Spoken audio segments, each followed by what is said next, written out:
Peut-être en vous donnant des exemples qu'on a reçus de courriels de gens ou...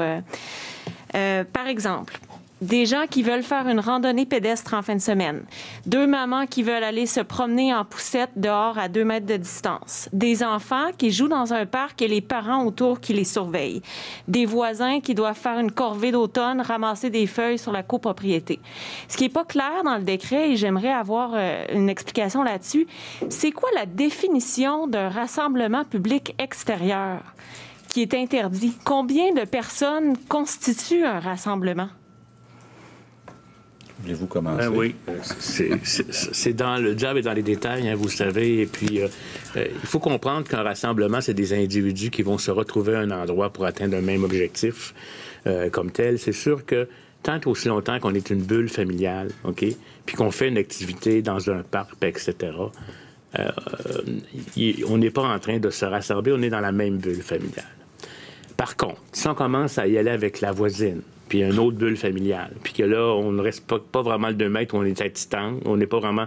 On est à risque de revenir, de se rapprocher, parce que ça, c'est bien normal, hein, le comportement humain.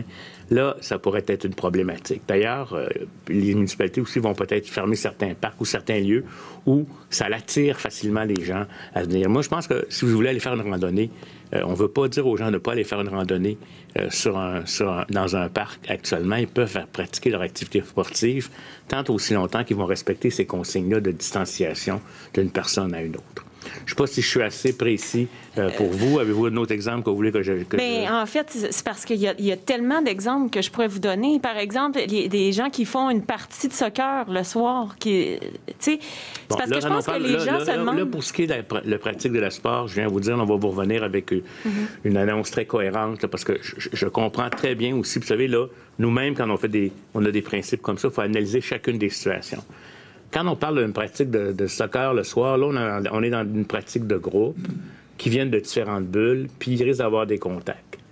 En principe, c'est pas recommandé, à moins d'être encadré. Fait que pour ce qui est de la pratique sportive, là, si vous me permettez, je peux vous dire que lundi, ça va être très clair, là, avec des exemples précis en termes de consignes, puis on veut apporter de la cohérence entre ce qui va se passer dans une école versus dans le sport parallèle. Mais dans les faits, je pourrais vous donner un exemple en attendant pour vous aider, c'est que si vous restez dans votre bulle familiale et que vous n'êtes pas dans une situation où vous allez rentrer à l'intérieur de moins de 2 mètres avec une autre personne, c'est correct. Mais prenons par exemple des activités du style on ouvre un parc puis tout le monde se met à faire des barbecues, là, comprenez-vous? On n'est pas du tout dans le même genre d'activités. Ceux-là, on voudrait les restreindre. Toujours dans ma première question et non pas dans ma sous-question. C'est parce que les gens se demandent qu'est-ce qu'ils peuvent faire en fin de semaine parce qu'on comprend que c'est plus sévère qu'au printemps. Là. Je veux dire, au printemps, vous permettiez d'aller dehors se promener avec des gens à 2 mètres de distance. On ne peut plus le faire. Là, 2 joggeurs ne peuvent pas aller ensemble non plus. Là. Bien, s'ils sont dans la même bulle, c'est pas grave. Mais tant qu'aussi longtemps qu'ils respectent le 2 mètres, là, il ne faudrait pas non plus interpréter là, et exagérer dans l'autre extrême. Si vous êtes en train de faire une activité, puis mettons que vous êtes avec quelqu'un d'une autre bulle, là, la voisine d'en avant, il faut que vous vous mainteniez toujours à 2 mètres l'une de l'autre. Il ne faut pas se retrouver dans une situation où vous donnez l'impression que vous venez dans votre bulle familiale. Je pense que c'est un peu le principe que j'essaie d'exprimer là.